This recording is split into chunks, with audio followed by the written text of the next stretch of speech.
Welcome to Heart to Heart with Anna. I am Anna Jaworski, and I hope you've been enjoying this Cardiac Athletes Spotlight series as much as I have been. It has been so much fun. Lars Andrews wrote a book called Cardiac Athletes, and he was actually a guest on my show some seasons ago. He's now gearing up to assemble Cardiac Athletes 2, featuring stories about athletes who have undergone cardiac procedures. Some of the athletes were born with congenital heart defects and some have acquired heart disease. I've been enjoying interviewing all of these different athletes from all over the world, and today we have an international show, which will be so much fun. So, welcome to Heart with Anna, Graeme Sutton. Thank you. Well, Graeme, let's start first by telling us where you're located. I'm in Melbourne, Australia, in one of the eastern suburbs of Melbourne, Australia, in a suburb called Ashwood. So we're down under today in Heart to Heart with Anna. Let's start off by having you tell us what your cardiac condition is. I didn't know I had a cardiac condition till about 2.5 years ago, and I discovered I had a bicuspid-aortic-valve. And it got infected, and because I was a very fit and healthy person to begin with, it sort of got ignored until it sort of came to crisis point. How old were you when you discovered you had a bicuspid aortic valve? Basically, I was 10 days before my birthday. Oh, no, actually, on my birthday, I discovered, I was in a job interview and I sort of collapsed and I ended up in an ambulance. Oh, my goodness. And they couldn't work out. All I could say is I feel rotten. I can't work out why. And they finally put a stethoscope to my chest. And they said, how long have you had this murmur for? And I basically said, what murmur? And they said, we know what this is. Wow. Okay. So were you 20 or 30? Or... Oh, sorry. I was 50. Oh, my goodness. You were 50 before you discovered you had a bicuspid aortic valve. Yeah. And I was a reasonably good age group triathlete, used to come in the top 10 of my age group and probably the 10% of the overall fields even at 50. So there was no sign that my heart was defective, as you could say, or the performance of my heart never stopped me doing anything. Right. So have you always been an athlete, Graeme? Well, not really, no. I used to be one of the what we call the nerdy group, the academic group in high school and university. And then I think about 29, I decided that there had to be more to life than working and coming home. Good for you. And so I started swimming with a masters group, which I don't know if you have them in America, but they're just sort of like trying to get sort of adults to swim. Right. Yeah, we do have them. At least we have them in Texas. Yeah. Mm-hmm. Okay, so you started swimming, and did you ever get a physical? No, I found out that I wasn't as bad a swimmer as I thought I was. I was probably ended up in the fastest lane, even though I never thought much of my swimming. And someone sort of said, "Oh, do you want to try out with this triathlon coach? He's starting a new season, and do you want to join in?" And I did, and it sort of developed from there. I sort of discovered that at 29, I wasn't as bad as an athlete as I thought. Okay. And so in all of that time, did you ever have a physical, like an annual physical even, where the doctor might have listened to your heart? Probably about the same time. I worked as a research chemist and senior research chemist for a company called New Farm, which is a manufacturing, they call it agricultural chemicals, but it's basically a euphemism for pesticides. So they, as a matter of course, always put us through tests every year to make basically legally cover themselves, as you would probably guess. And no, there wasn't any sign there was anything wrong. Okay, so you've lived 5 decades with a bicuspid aortic valve perfectly fine, to the point where you're competing in triathlons, which is very hard on the body, and then you collapse. And to a fairly high level too. Right. Yeah, you're in the top tier, and then you collapse. That must have been terrifying for you. Yeah, it was pretty. It was sort of a 6-month lead up that the infection started, and I think what stirred it up is I had a dental appointment and they cleaned my teeth. And that teeth cleaning meant that some of the bacteria from my mouth got into my bloodstream and attached itself to the heart. Right, straight to that valve that was having problems. Yeah. Mm-hmm. And I was having 6 months of apparently unrelated medical issues, and it was I basically wasn't training very well, and all of a sudden I felt old, and I thought, oh, maybe it's just that I'm 50 and I've suddenly, I'm wearing out. The condition slowly got worse, and I think in the week beforehand, I found that I'd walk 800 metres to the train and then need another 2 hours of sleep to recover. Wow. And I was developing sweats, and but I was diagnosed with deep-vein-thrombosis 3 months before. Oh, my goodness. That's very painful from what I hear. I've never had it happen, but I have friends who have had it happen, and they say it's extremely painful.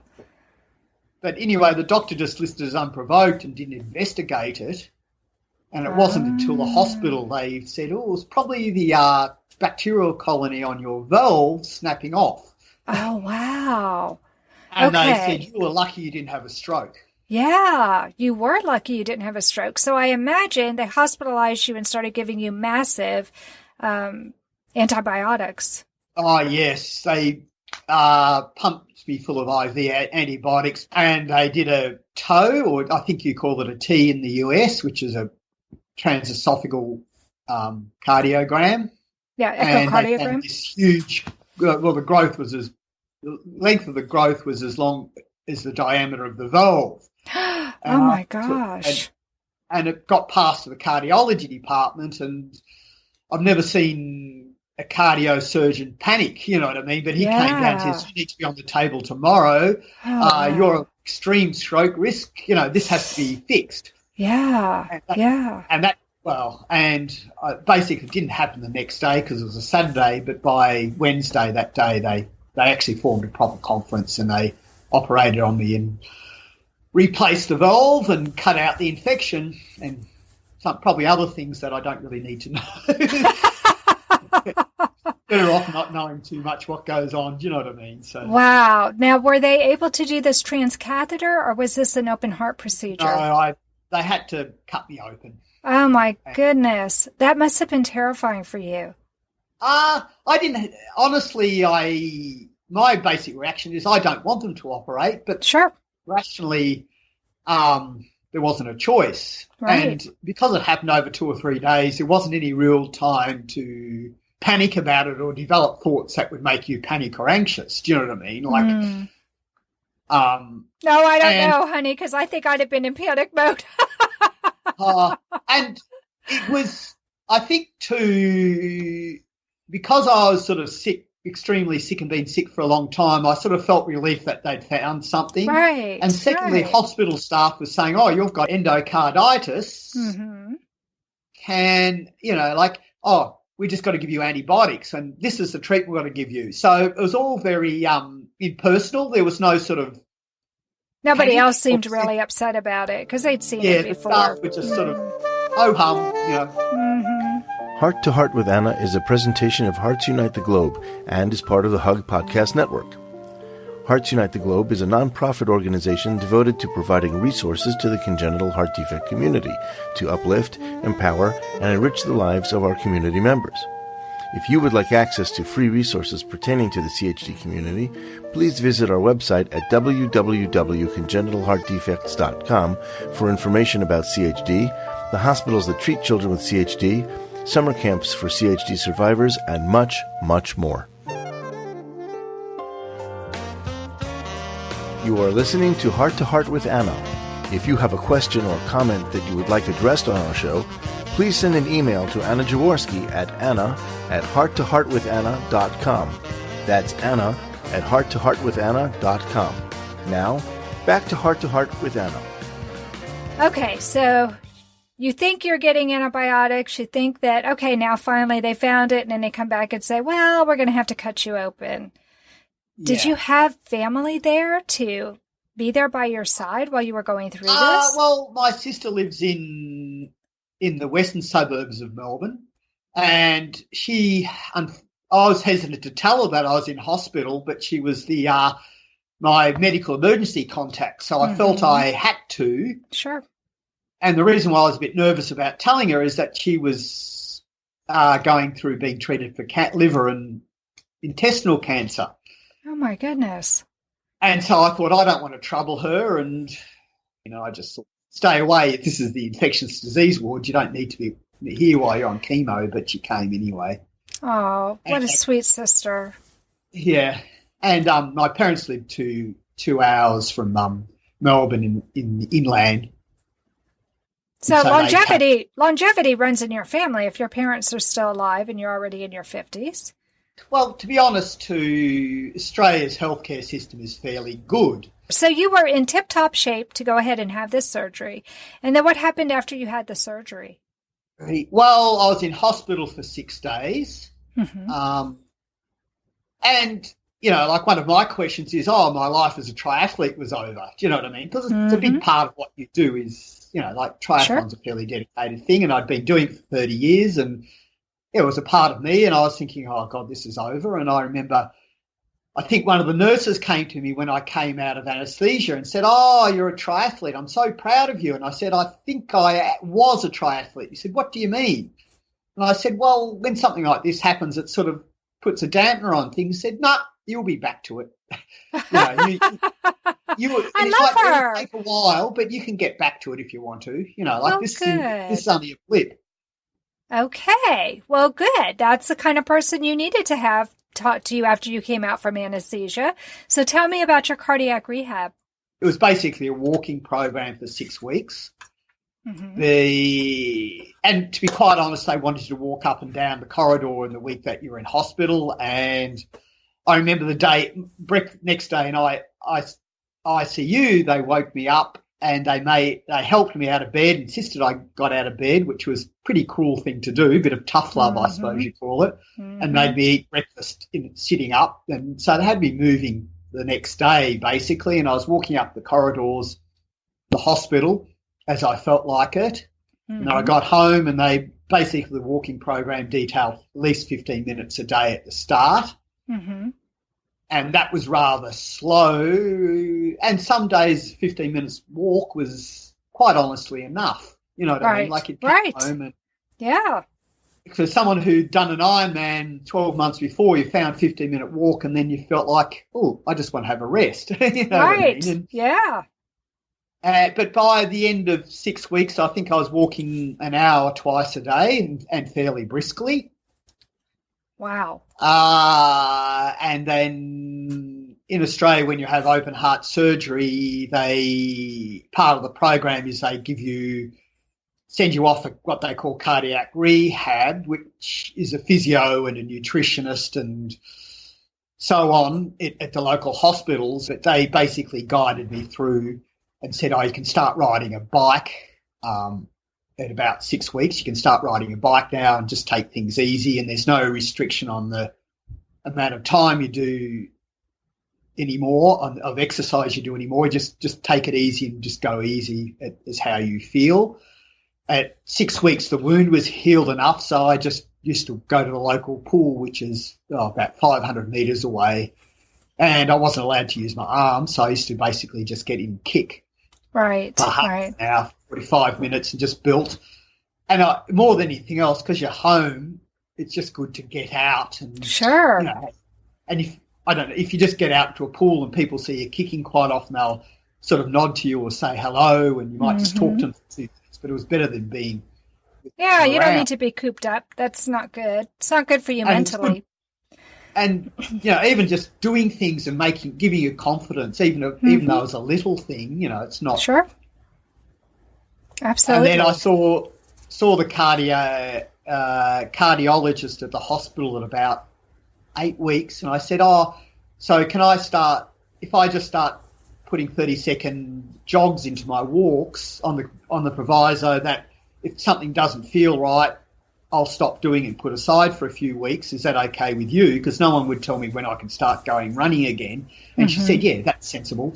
That's how you should probably treat it, all of your rehab from now. Mm-hmm. And she put a restriction on weightlifting. That's just because you've got a broken chest. You don't. Mm-hmm. They didn't want you to crush your chest again. And I started just training by myself. And I went back to work as a lifeguard. As a lifeguard? So you went from not being able to swim with your arms, just kicking, to being able to save people?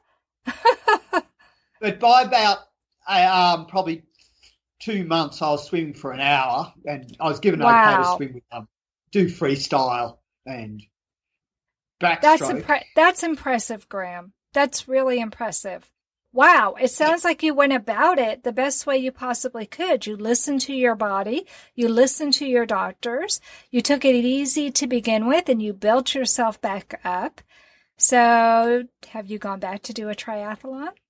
I did the sprint course series our last summer, and yes, I went okay in it. And the times were a bit slower than what I'd like, but I just said, well, this is more of a confidence build to show that I can do it again. Absolutely. I think the biggest thing about getting back to it is that it's not the heart's been given a clear and say, oh, it's working wonderfully, but it's the fact that it cracked you open. It basically destroys all your core.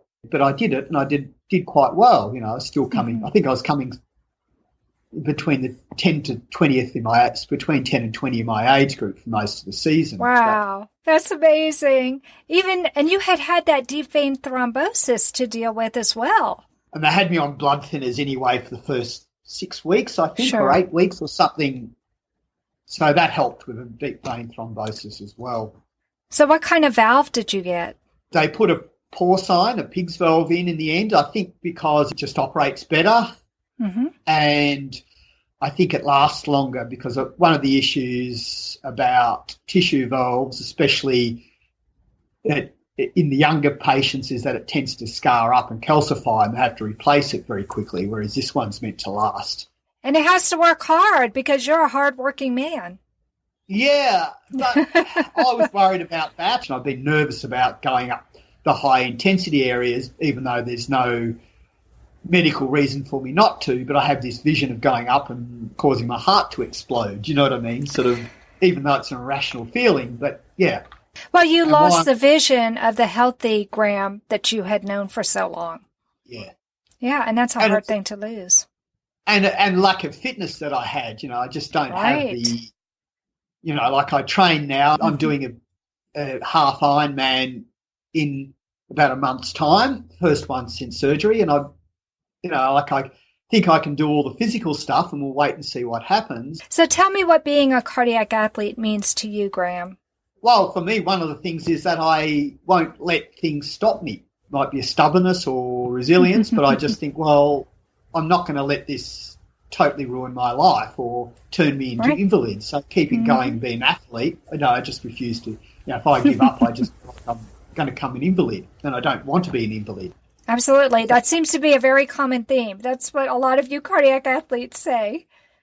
You just got to deal with the cards you've got and work around it. Do you know what I mean? You've got to have the mindset that, yes, okay, your body's not going to work maybe as well as it should, or things are harder or going to be harder, and you may be sorer. But if you stop, you don't want to be an invalid. Well, I love it. You have a very interesting story. Bicuspid-aortic valve is the number one congenital heart defect, and most people aren't aware of that. But I was told by a cardiologist that it's projected that at least 3% of the population has a bicuspid aortic valve. And like you, most people don't even know it until something drastic happens, like what just happened to you. So I'm so glad that you're okay and that you're back out there performing. Are you going to be writing for Lars's new book? Yes, I have put a chapter in. Well, great. So for all of you listeners, I hope that you will check out Cardiac Athletes 2, and you'll get a chance to learn a little bit more about Graeme Sutton. Thank you so much for coming on the program today, Graeme. Yeah, thank you, Anna. It was a lot of fun. So thanks for listening today, folks. Please come back next week when we'll feature another cardiac athlete. And until then, remember, my friends, you are not alone. Thank you again for joining us this week. We hope you have been inspired and empowered to become an advocate for the congenital heart defect community. Heart to Heart with Anna, with your host Anna Jaworski, can be heard every Tuesday at 12 noon Eastern Time.